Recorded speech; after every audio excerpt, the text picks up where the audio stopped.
Hi everyone, my name is Navya and I am a 17-year-old student at St. Francis Xavier Secondary School in the International Baccalaureate program.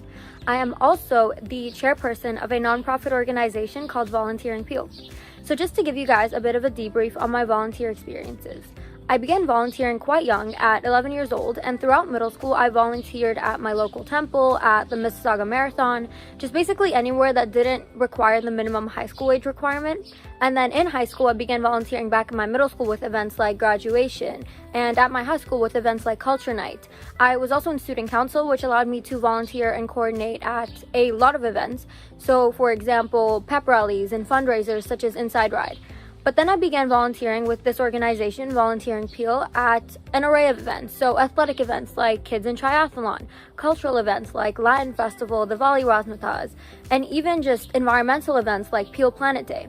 So I volunteered at a huge variety of events, and then I applied to be the human resources executive at this organization that I loved, and thankfully I got the position. And then this year in grade 11 I applied to be the chairperson of the organization, and that's where we are now. So I'm super excited to share my experiences with you.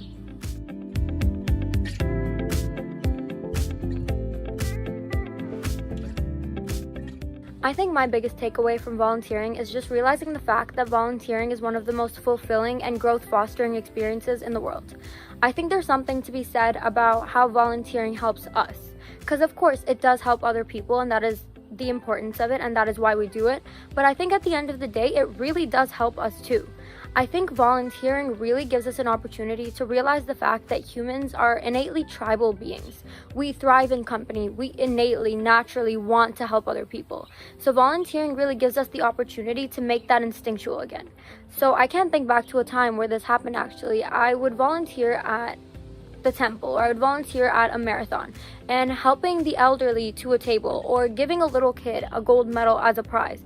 All of these things are so internally gratifying, and too often we overlook all of the joy volunteering brings us and think of it as a requirement. So I think my biggest takeaway is really, after every volunteering experience, just realizing how much that did for me and how much growth that fostered within myself.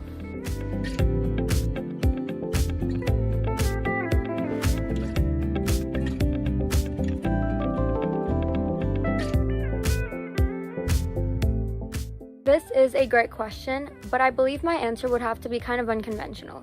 I think my biggest motivator to volunteer is because it's fun. I think that's why I do it. That it's honestly fun. I think too often in our society, volunteering has been stigmatized to be this requirement, to be this task that we have to get done. But at the end of the day, it's fun. I think it is what you make of it, and it can be fun. And an experience I can think back to was volunteering at the Kids in Triathlon youth series, where we had to volunteer with kids that were from like 2 to 8 years old, very, very little kids. And our job was just to give them high fives and medals after they had finished their race. And I was there with a couple of friends, and it was so fun for us to see these kids cross the finish line, give them high fives. Some of them would like give us hugs because they were so happy. And it was just so fun for us to be in an environment that fosters so much positivity and happiness. And just thinking back to that time, I want to go do it again. You would never think it was volunteering, but it was, because volunteering doesn't have to be this daunting task. And then on the other hand, I think my biggest motivator for running an organization like Volunteering Peel is just recognizing my privilege. I think every time I go and I go outside into the world, I go to an event, I see that there is always someone somewhere that needs help. And I think just realizing that, and realizing that we are able to be the person that helps them. And personally, I am in a position where I'm able to create these events, to create these opportunities for other youth in my area to help people that need to be helped, is just honestly one of my biggest motivators, one of my biggest privileges, one of my biggest blessings.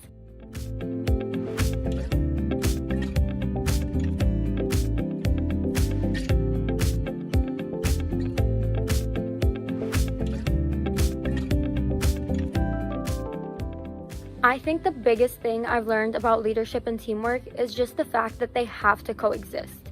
I think as a volunteer, as chairperson of Volunteering Peel, this idea has been so recurring that leadership and teamwork are not independent of one another. They have kind of a symbiotic relationship. So to kind of explain this to you guys, I began with Volunteering Peel as a volunteer, then became a human resources executive, and then became chairperson. And you would think that I started off in a teamwork role and now I follow a leadership role. But what I'm trying to emphasize is that in every single one of the roles I've ever had, there has to be a coalition of both leadership and teamwork. So in volunteering Peel, I do, as chairperson, direct meetings. I do set deadlines. I do bring initiatives to the organization, but nothing I bring to the organization would ever be possible, would ever be put into force, put into action without the teamwork that we have. I think it's really building off of each other's ideas, having these visioning meetings, as we call them at Volunteering Peel, and going off of what everyone says, adding ideas, adding inputs, adding little details, and just working together. That really brings things into action. And that's where leadership kicks in again, where I'm like, okay, here's how we can make this happen. Let's do it, motivating them. So I think there really is a coexistence of these two concepts, and that is the biggest thing I've ever learned about them.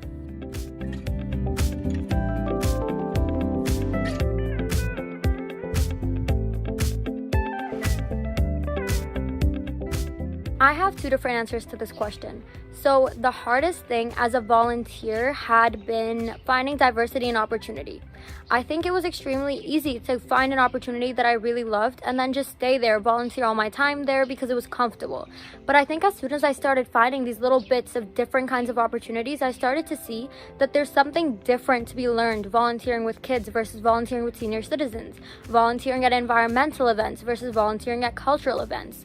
So that's why as a team at VP, what we try to do is provide this diversity and opportunity to give youth really this example and this opportunity to learn these different things, work with different people, work with different cultures.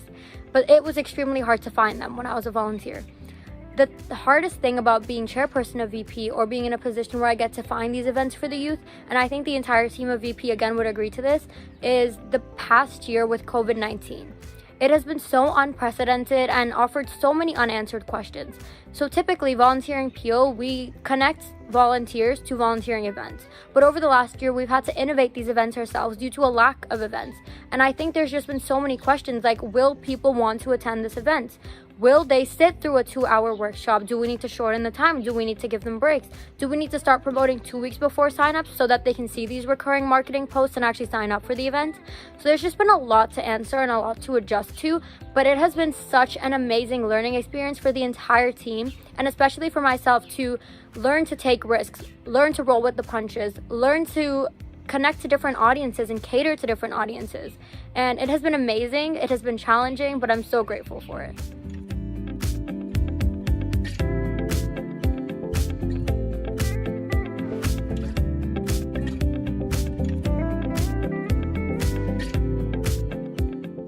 Again, I think I have two different answers to this question. So for the first part of the question is, to the kids watching this interview or to the younger audience of this interview, the advice that I would give if you want to start volunteering young is advice that one of my teachers gave me. It's, don't let anyone tell you how to feel and what you can and cannot do. So with volunteering young, as with doing many things young, it's unprecedented in a lot of cases. It's something that hasn't been done before conventionally. So you won't have the typical 3-step process. A lot of the time, you can't just sign up on the website or you can't just hand in your resume, you know? It might take reaching out to the organization. It might take following pages like Ignite, pages like Volunteering Peel that will provide you with these opportunities. So it might take that extra step, but it is possible. It just hasn't been done before a lot, which is why a lot of people can't exactly tell you that you can just go ahead and do this, you can do this, this, and this, and it'll be done. It'll be something that you need to take the initiative for, but if you really want to do it, you can. So please don't let anyone tell you that you can't. And I think some advice that I would give in general to anyone looking to volunteer or to be chairperson of an organization, start an organization, work with an organization, is have discipline. So as the last volunteer spotlight person, Sean, rightfully said, he said, it takes a lot to change a community. And honestly, that is something you will learn once you start working in a position like this, but it takes a lot. So a lot of the times your motivation will falter, your inspiration will falter. But if you have that discipline to fall back on in times where you're not necessarily wanting to do something and you do it anyways because you're disciplined and you're dedicated, you will get the results that you want. So I think just remember to have discipline and dedication, and don't let anyone tell you that you can't do something.